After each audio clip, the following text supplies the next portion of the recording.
حسینیت یزیدیت محمد آل محمد صلوات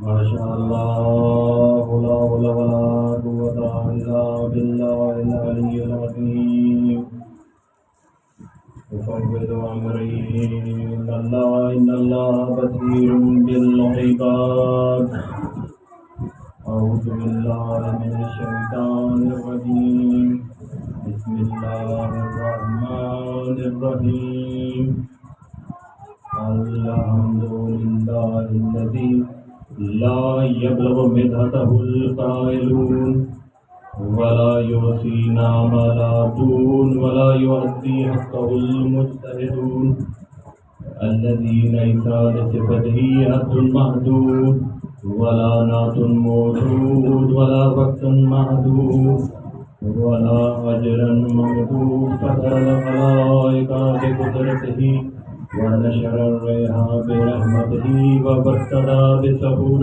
ميدان أرضه أول دين معرفته وكمال معرفته بالإخلاص به أما بعد بعثه بنور مضيا والبرهان الجليا والمنهاج البادي والكتاب الهادي أسرته خير أسرة وشجرته خير شجرة أحسنها متعدلة وثمارها متعدلة مولده بمكة وهجرته بطيبة ألا بها ذكره وامتد بها صوته اسمه بشير المسدد والنذير المؤيد المصطفى الأمجد المحمود الأحمد أبي القاسم محمد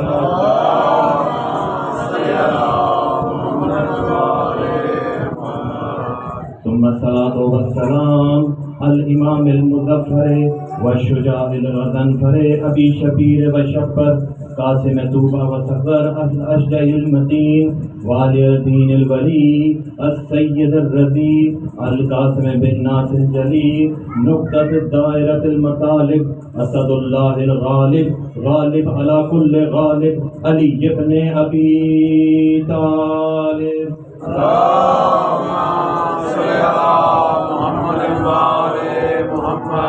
ثم الصلاة والسلام والتحية والإكرام آله الذين أذهب الله عنكم الرجس أهل البيت ويطهركم تطهيرا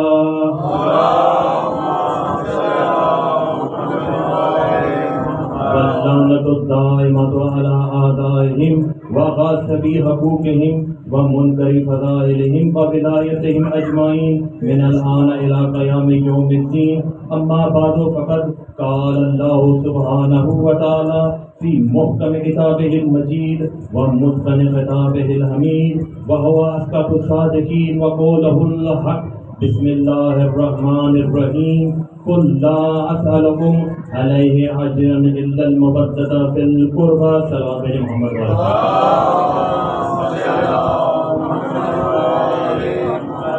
دعائے خالق کائنات آپ تمام مومنین کا اس بارگاہ میں آنا بانیان مجلس کا صفی ادا کو بچھانا خداوند متعال اپنی بارگاہ میں قبول فرمائے جتنے مومنین یہاں تشریف فرمائے جو پریشان حال ہے خدا ان کی پریشانی دور فرمائے جو بے روزگار ہے ان کو عزت والا روزگار عطا فرمائے جو بیمار ہے مولا بیمار کربلا کے صدقے ان کو شفا کاملہ و عاجلہ نصیب فرمائے یا رب العالمین اپنے وارث حقیقی مولا امام زمان اجل اللہ تعالیٰ فرج شریف کا جلد از جلد ظہور فرما جو مومنین مومنات جنہوں نے میرے ذمہ دعائیں لگائی ہیں میرا اللہ ان کی دعائیں ان کی حاجات بحق محمد وآل محمد قبول فرما سید شاہد عباس کاظمی سید وجہد عباس کاظمی اور جتنے دوست احباب یہاں تشریف فرما ہے ان تمام مومنین کو رزق روزی میں برکت اور وسعت عطا فرما مومنین جہاں جہاں عزاداری برپا کر رہے ہیں جہاں جہاں عزاداری کریں میرے اللہ ان کے رزق میں برکت عطا فرما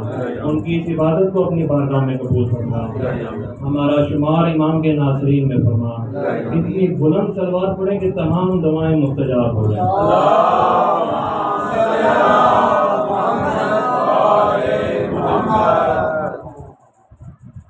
سلسلہ گفتگو کی یہ چھٹی نشست اور ہمارا موضوع مودت کے عنوان سے آگے بڑھ رہا ہے۔ خداوند متعال سورہ شورا کی آیت نمبر 23 میں ارشاد فرما رہا ہے، اے رسول ان سے کہہ دے کہ ہم رسالت کا کوئی اجر آپ سے نہیں مانگتے۔ میں پہلے عرض کر چکا ہوں کہ رسالت کا اجر دینے کی کسی کی کوئی حیثیت نہیں ہے جو رسالت کا اجر عطا کر سکے۔ رسالت کا اجر وہ ہے جو ہم نے معین کیا ہے قرآن کی روح سے۔ خداوند متعال فرما رہا ہے کہ مودت کرو اقربا کے ساتھ، رسول کے اقربا کے ساتھ مودت کرو۔ رسول کے اقربا کون ہیں؟ ان کی بیٹی سیدہ فاطمہ الزہرا،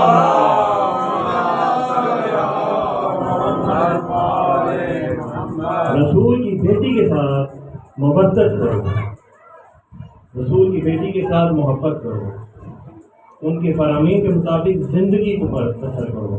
جو رسول کی بیٹی کہہ رہی ہیں، جو اہل بیت کے در سے ہمیں ملتا ہے، ان تعلیمات پر عمل کرو۔ خداوند متعال سورہ دخان میں ارشاد فرما رہا ہے، الف لام را والکتاب المبین انا انزلناہ فی لیلۃ مبارکہ۔ یہ یاد رکھنا سورہ دخان کی پہلی آیت ہے، الف لام را ذالک الکتاب فی والکتاب المبین انا انزلناہ فی لیلۃ مبارکہ۔ ہمارے چھٹے امام کے پاس آ کے کسی نے سوال کیا، یبنا رسول اللہ یہ لیلۃ المبارکہ سے کیا مراد ہے؟ یہ لیلۃ المبارکہ کیا ہے؟ امام صادق علیہ السلام فرماتے ہیں یہ لیلۃ المبارکہ وہی رات ہے جو لیلۃ القدر ہے۔ اب وہ فرماتا ہے کہ یا رسول اللہ ما ادری لیلۃ القدر، مجھے نہیں معلوم کہ لیلۃ القدر کیا ہے۔ امام فرماتے ہیں اللیلۃ القدر ما تشاءن الا جدنا فاطمہ الزہرا سلام اللہ علیہا، یہ لیلۃ القدر اور کچھ بھی نہیں ہے، میری دادی فاطمہ الزہرا کا نام ہے۔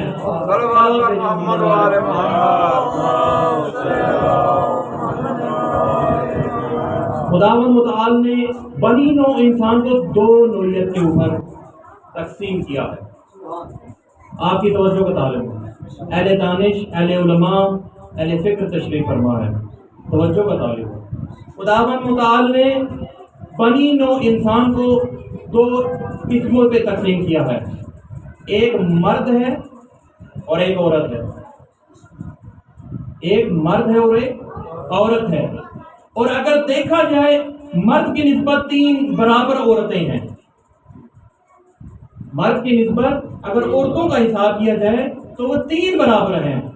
اب جو خدا نے ہادی ادا کی ہے ہم پہ، جو ہدایت کا سامان مہیا کر رہے ہیں، وہ دیکھا جائے سب کے سب مرد میں ہیں۔ 1,24,000 انبیاء مردوں میں ہیں، 12 امام دیکھیں مردوں میں ہیں، یعنی سب ہدایت کرنے والے کون ہیں؟ مردوں میں۔ اب عدل کا تقاضا یہ تھا، کیونکہ عورتیں نسبت میں مردوں کے زیادہ ہیں، اس لیے کوئی عورت ہوتی جو ان کی بھی ہدایت کرے، اس لیے خداوند متعال نے پہلے دن سے بندوبست کیا۔ اگر آدم کو اتارا تو اس کی پردے میں نصرت کے لیے بی بی کو بھیجا۔ خدا نے آدم کے لیے پردے کا انتظام کیا اور پردے میں بی بی کو کہا کہ اس کی مدد کرو۔ ہر نبی کے ساتھ بی بی مدد کرتی رہی، ایسا نہیں کہ بی بی جو ہے عالم ارواح میں، نہیں ایسا نہیں ہے۔ بی بی ہر دور میں نبی کے ساتھ رہی اور اپنے بابا کا جزو غالب بن کر ظاہر ہوئی۔ بی بی فاطمہ الزہرا جب ظاہر ہوئی ہیں تو وہ اپنے بابا کا جزو غالب بن کر ظاہر ہوئی ہیں، اور اس سے تمام پہلے نبی آدم سے لے کے عیسیٰ تک ہر نبی کی چھپ کے مدد کرتی رہی اور اپنے بابا کے لیے ظاہر ہوئی ہیں۔ اور یہ بی بی بتا رہی ہیں کہ دیکھو اگر تم اہل بیت کے پاس آؤ گے، اہل بیت سے محبت کرو گے تو ہم تمہیں کچھ نقصان نہیں دیں گے، بلکہ تم ہم سے جنت لو گے، ہم سے بقا لو گے۔ ہم تمہاری بقا کے لیے آئے ہیں، ہم تمہاری نصیحت کے لیے آئے ہیں۔ اب تمام بیویوں کی کون نصرت کرتا رہا، کون ہدایت کرتا رہا؟ اپنے دور میں، اپنے دور سے پہلے یہ بی بی کا کام تھا انتظام کرنا۔ آپ کو یاد ہوگا حضرت موسیٰ کی ماں کو وحی کی کہ اے موسیٰ کی ماں، تم موسیٰ کو صندوق میں ڈال کے اس کو دریا کے حوالے کر دو۔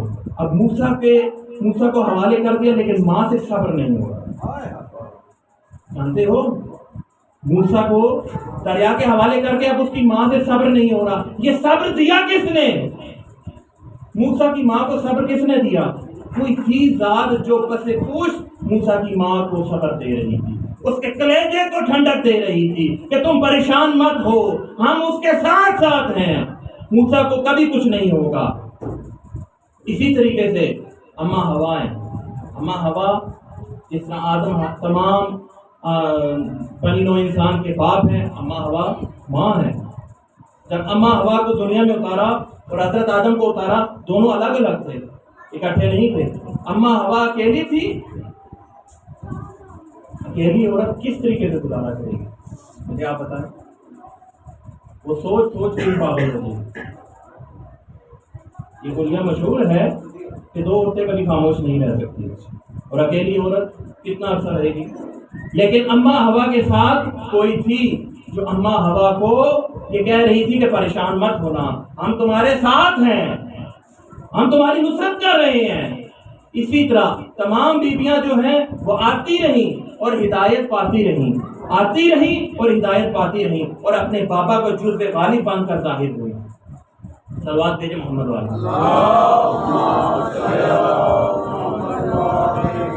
11ویں امام کی حدیث ہے، نحن حجت اللہ علی الخلائق اجمعین، یعنی ہم خدا کی طرف سے تم پر حجت ہیں. امام حسن عسکری علیہ السلام فرماتے ہیں مدینہ المعاجز میں، نحن حجت اللہ علی الخلائق اجمعین وجدت فاطمہ الزہرا حجتہ علینا.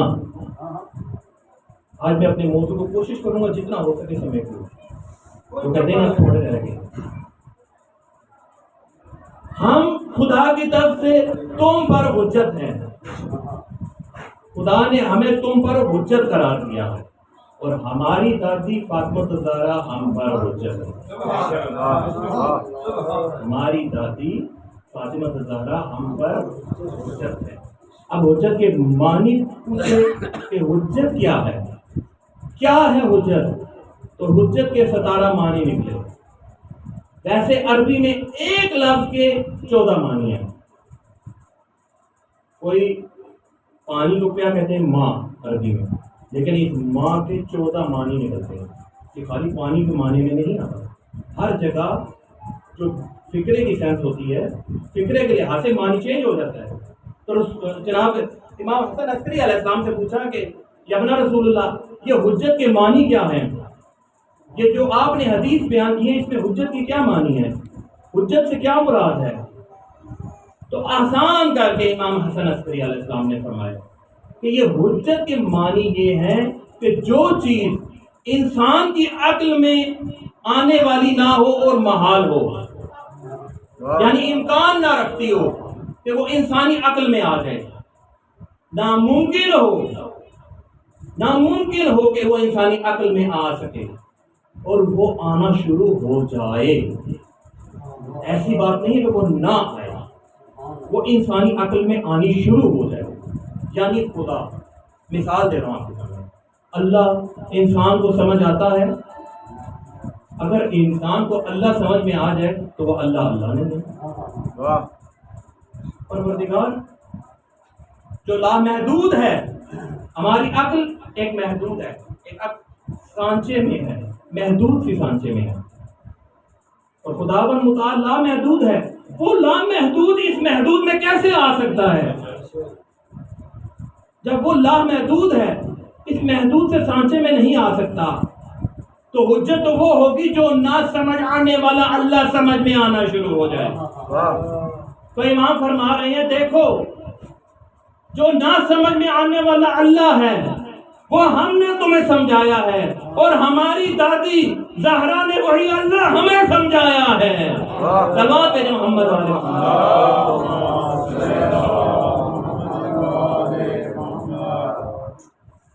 ایک دن جناب زہرا گھر میں ہے اور چند یہودی آئے رسول اللہ صلی اللہ علیہ وسلم کے پاس. یہ کتنی کریمہ ہے، میں بتانا چاہتا ہوں یہ کتنی کریمہ ہے. یہودی آئے اور کہتے ہیں کہ یا رسول اللہ، ہم نے گھر میں ایک شادی کا پروگرام رکھا ہے اور ہم چاہتے ہیں کہ آپ کی بیٹی اس میں شرکت کرے۔ اس سے پہلے تھا کیا کہ انہوں نے یہ سوچ رکھا تھا کہ یہ نبی کے گھر آنے والے ہیں، ان کے پاس کھانے کے لیے تو روٹی ہوتی نہیں ہے، کپڑے خوبصورت کہاں سے ہوں گے؟ جب یہ ہماری محفل میں آئیں گے دیکھیں گے کہ سب خوبصورت کپڑے پہنے ہوئے اور ان کے کپڑے ہوں گے پھٹے ہوئے، تہمند لگے ہوئے، پرانے کپڑے ہوں گے، تو ان کو جگہ نہیں ملے گی بیٹھنے کی، کوئی ان کو کرسی نہیں دے گا، کیونکہ کہیں گے یہ کہاں سے ہیں، یہ کون ہے، کوئی ان کو جانتا نہیں ہوگا۔ تو ہم ان کی وہاں پر تحقیر کریں گے، تذلیل کریں گے، نعوذ باللہ نعوذ باللہ من ذالک۔ ہم ان کی جو عزت ہے اس کو لے کر آئیں گے نیچے۔ یہ یہودیوں کا ایک پلان تھا۔ رسول اللہ صلی اللہ علیہ وسلم کے پاس گئے، رسول اللہ نے فرمایا دیکھو اب زہرا علی کے ساتھ ہے، زہرا کا وارث علی ہے، جاؤ علی سے پوچھو۔ رسول اللہ جانتے تھے سب کچھ۔ امیر المومنین کے پاس ہے، امیر المومنین نے فرمایا دیکھو زہرا اپنی مرضی کی خود مالک ہے، خود مالک ہے، اور جاؤ زہرا سے پوچھو۔ اب گھر سے مستورات آئیں اور جناب زہرا سے کہا کہ آپ ہماری شادی کی تقریب میں شرکت کریں، ہم چاہتے کہ آپ آئیں۔ جب یہ ہو چکا، جب فیصلہ ہوا کہ جانا چاہیے یا نہیں جانا چاہیے، تو بی بی نے رسول اللہ صلی اللہ علیہ وسلم سے مشورہ کیا کہ بابا جان مجھے بتائیں میں کیا کروں، وہ گھر میں آ کے ہمیں دعوت دے گئے ہیں، اب نہ جائیں گے تو کسی کی دل آزاری ہوگی، کسی کا دل ٹوٹے گا، یہ دیکھو کریمہ کتنی ہے، میں یہ تمہیں بتانا چاہ رہا ہوں، اگر ہم نہیں جائیں گے تو شاید ان کا دل ٹوٹ جائے۔ تو رسول اللہ نے فرمایا بیٹا اگر تم جانا چاہتی ہو تو جاؤ، خدا مالک ہے۔ کہا بابا جان آپ جانتے ہیں کہ وہ ہماری بے عزتی کرنا چاہتی ہے، ایک میری نہیں، میری عزت کے ساتھ آپ کی عزت بھی جڑی ہے، علی کی عزت بھی جڑی ہے، ہم سب گھرانے کی عزت جڑی ہے۔ رسول اللہ فرماتے ہیں بیٹی تم پریشان نہ ہو، وہ خدا بڑا غفور الرحیم ہے، وہ عزت دینے والا ہے، کسی کے ہاتھ میں کوئی عزت اور بے عزتی کا اختیار نہیں ہے، بیٹی تم تیاری کرو۔ جب وہ دن آیا جس دن جانا تھا، اس دن جنت سے دلہن کا لباس چلا، چند حوریں چلی جو کنیز بن کی بی بی کے ساتھ چلی۔ اب بی بی چاہتی تھی کہ گھر سے نکلیں تو یہ جبرائیل کے لباس لے کر آیا اور کہا کہ خدا یہ ارادہ کرتا ہے کہ یہ لباس آپ پہنیں اور اس شادی کی تقریب میں اور یہ حوریں آپ کی کنیزیں بن کر لیں۔ یہ دیکھو کتنی کریمہ ہے، یہ میں بتانا چاہوں، بار بار کہہ رہا تھا کہ اس کے اوپر تم غور کرو کہ سیدہ کتنی کریمہ ہے۔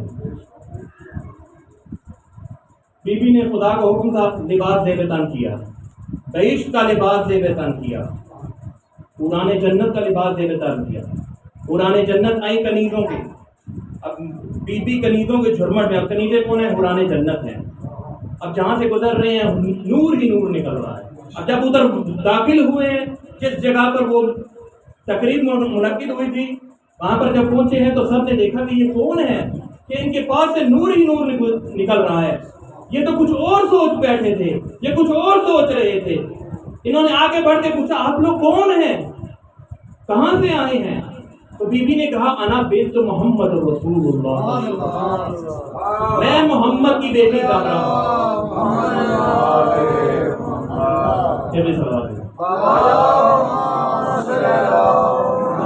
میں محمد کی بیٹی زہرا ہوں۔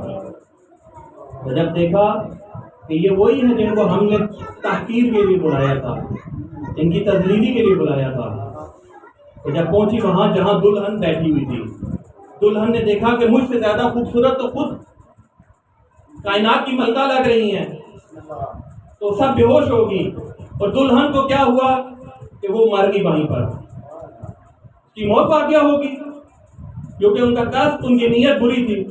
جب موت واقعہ ہوئی تو وہ جو شادی کی تقریب تھی وہ ماتم کی تقریب میں منعقد ہوگی، تبدیل ہوگی۔ اب جب ماتم کا سوگ منانا شروع کیا ان لوگوں نے تو بی بی سے رہا نہیں گیا، ادھر ہی بی بی نے دعا کیا میرے خالق ان کے اوپر تو رحم کر، ان کے گھر ابھی خوشی ہے، ان کا گھر سوگ میں تبدیل نہ کر، ان کے گھر خوشی اور ماتم میں تبدیل ہو گیا ہے۔ میرے اللہ میں تیری کنیز ہوں، تیری کنیز تجھ سے کچھ نہیں چاہتی، بس یہ کہ ان کی خوشیاں ان کو واپس مل جائے۔ ابھی یہ دعا مانگ ہی رہی تھی کہ وہ جو مری ہوئی لڑکی تھی وہ اٹھ کر بیٹھ گئی۔ اسے پوچھا کہ کیا ہوا؟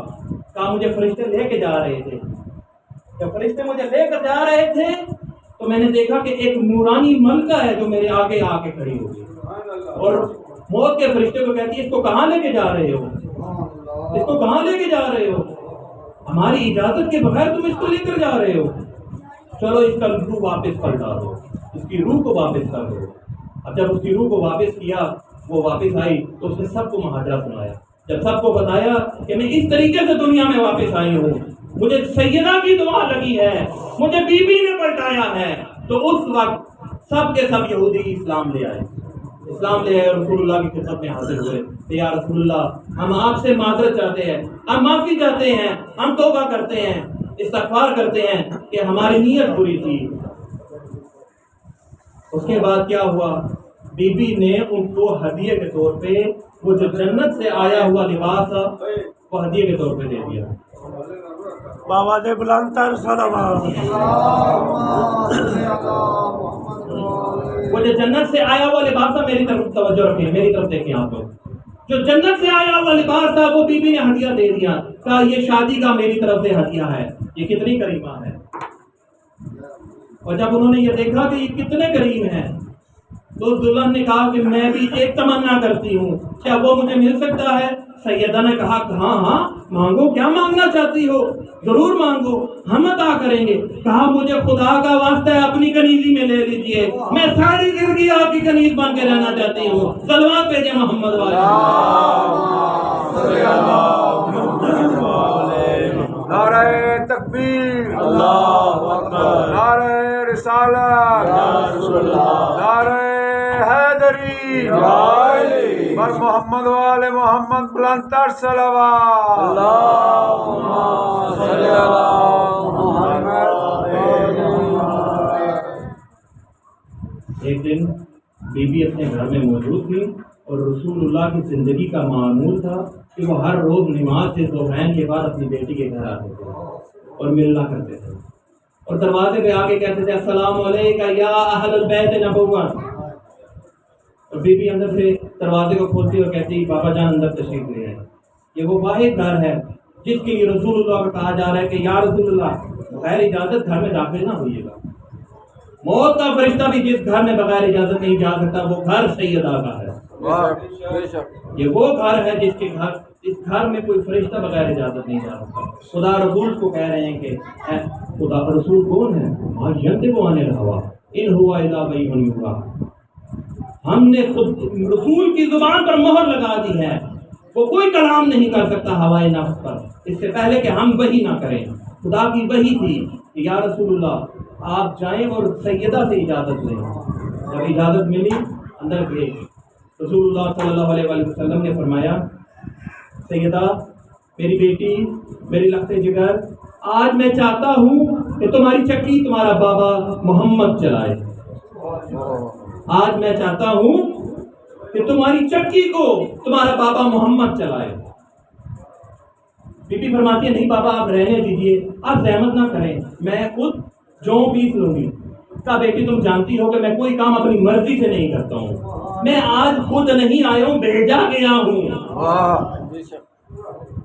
جب خدا کا حکم سنا تو بی بی خاموش ہو کے ایک طرف ہو گئی۔ رسول نے سیدہ کی چکی کو سلام کیا، سیدہ کی چکی کو سلام کیا۔ یہ سیدہ کی چکی کو خالی رسول نے نہیں چلایا، یہ 1,24,000 انبیاء نے چلایا ہے اور چلا کر یہ فخر کیا ہے اور فرشتوں کے درمیان کہا ہے دیکھو ہمیں فخر ہے کہ ہم نے سیدہ کی چکی چلا کر اس پر جوم پیس کر دیے ہیں۔ صلوات بھیجے محمد والے محمد۔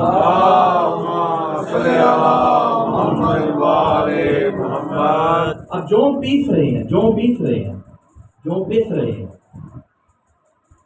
جوم پیس رہے ہیں، دور خود بخود چل رہا ہے، دور خود بخود چل رہا ہے۔ رسول اللہ نے فرمایا چکی کو کہ خدا نے مجھے امر کیا ہے چکی چلانے کا، تم خود کیوں چل رہی ہو؟ تمہیں کس نے کہا؟ تو جب چکی کو کہا کہ مجھے خدا نے امر کیا ہے کہ میں تمہیں چلاؤں، تم خود کیوں چل رہی ہو؟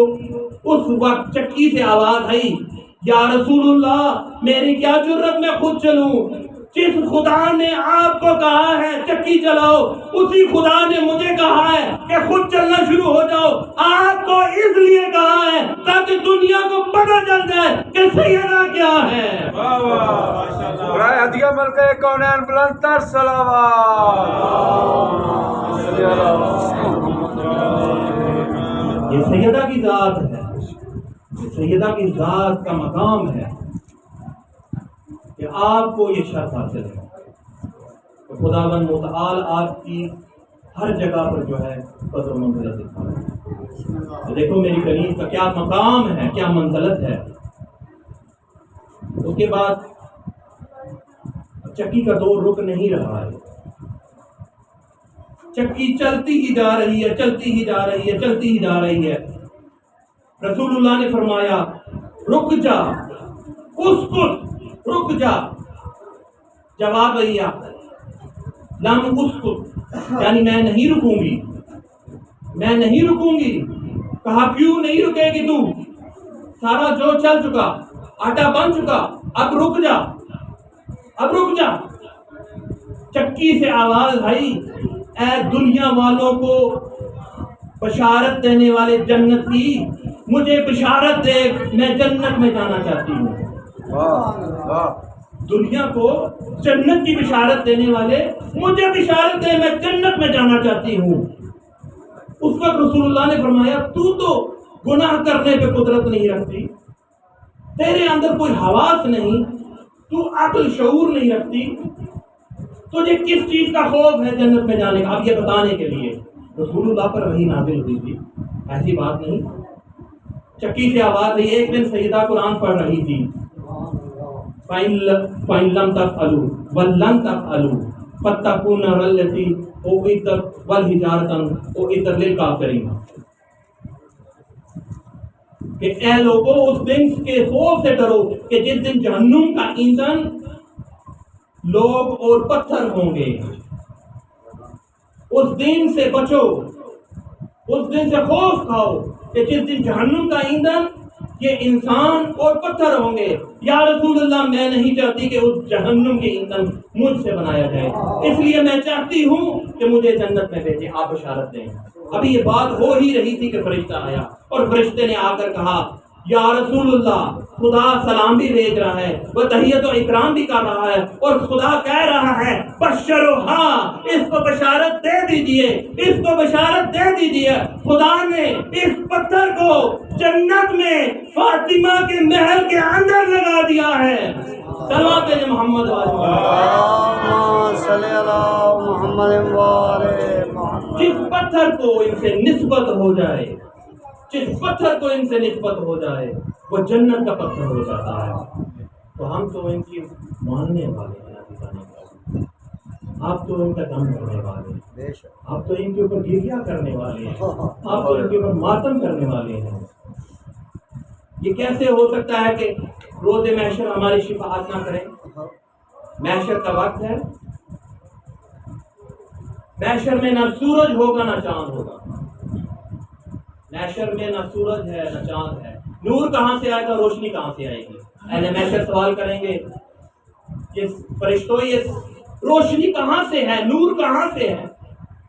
کہا یہ علی کے شیعہ کا نور ہے، جاؤ ان سے پوچھو۔ جب آ کر پوچھیں گے کہ یہ نور کہاں سے آیا تم لوگوں کو، تم نے دنیا میں کیا ایسا کام کیا ہے کہ اتنے نورانی ہو تم؟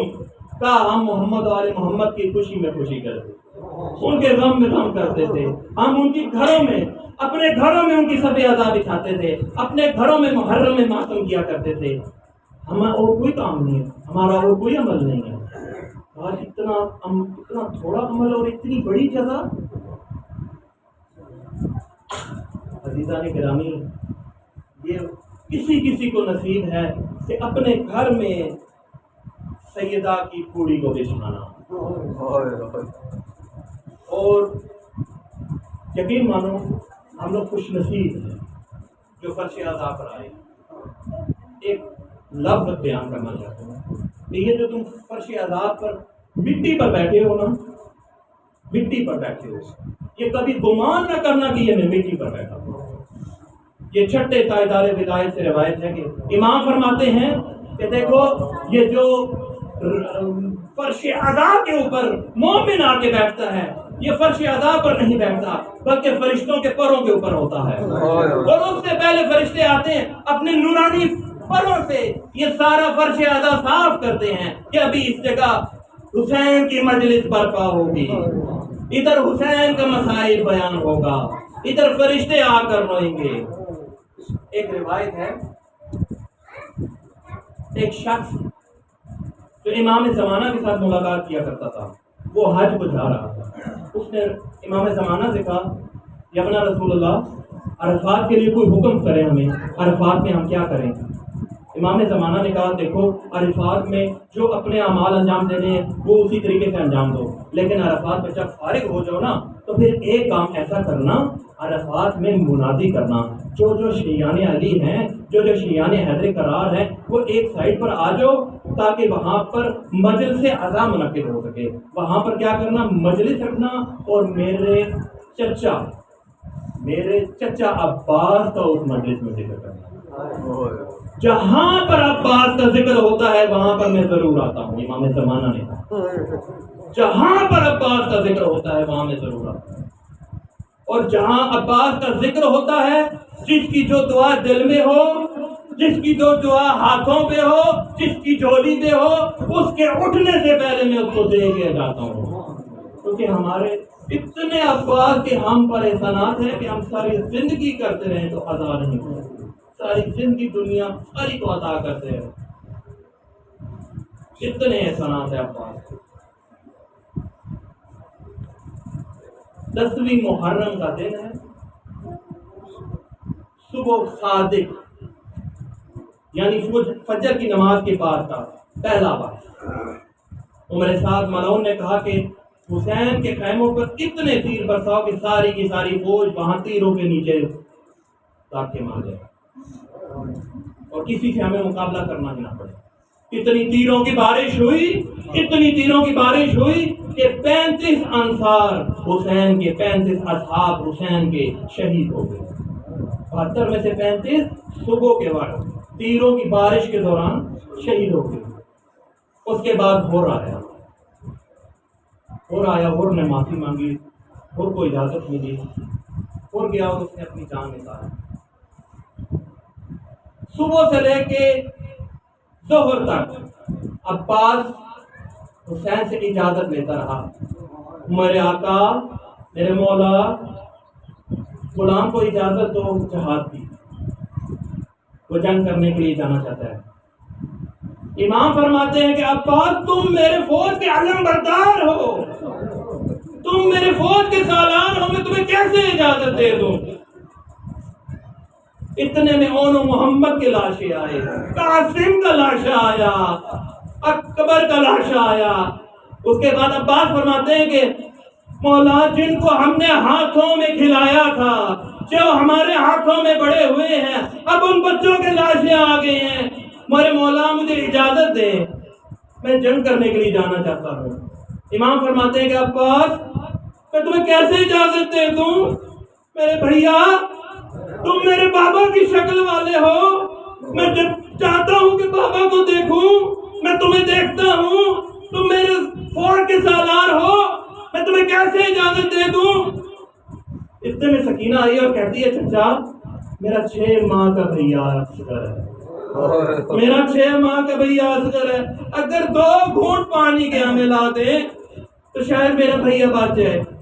یہ اولاد والی جانتی ہیں، یہ فکرہ خواتین کے لیے، اولاد والی جانتی ہیں کہ جو چھوٹے بچے ہیں نا، یہ ایک فکرہ کر کے میں نے گزر جاتا ہوں کہ جو چھوٹے بچے ہوتے ہیں نا 6 مہینے کے، ان کو کتنا پانی چاہیے ہوتا ہے۔ مولانا نے شفائے کاملہ آج لائن آئے، یہ چھوٹے بچوں والی ماں کو معلوم ہے کہ جو چھوٹے چھوٹے بچے ہوتے ہیں وہ کتنا پانی پیتے ہیں۔